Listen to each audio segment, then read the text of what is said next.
Elektros energija gyvybiškai svarbi gamybos industrijos dalis, tačiau nuolat augančios jos kainos kelia grėsmę verslo pelningumui.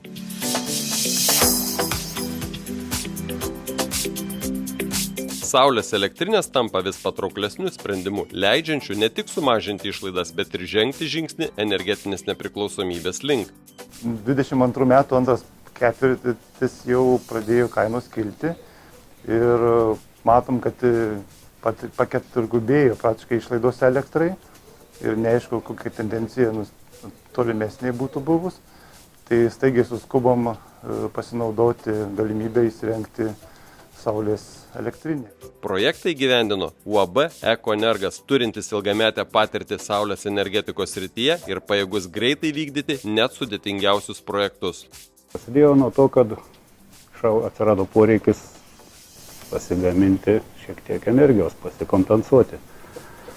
Tai ieškojom, kas galėtų tą padaryti ir kažkokiu tai būdu užkliuvo Ekoenergas. Paskambinau ir viskas labai greitai. Tiesiog net netikėtai greitai. Susivežė, sumontavo, pajungė ir džiaugiamės.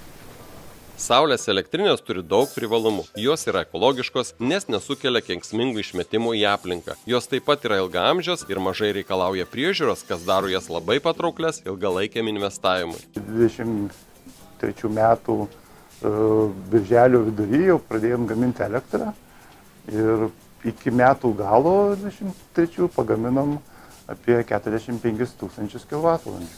Investuodami į saulės elektrines mes ne tik sumažiname savo gamybos išlaidas, bet ir prisidedame prie aplinkos apsaugos bei tvarios ateities kūrimo. Tai yra žingsnis į priekį, kurį verta žengti siekiant efektyvesnės ir ekologiškesnės gamybos.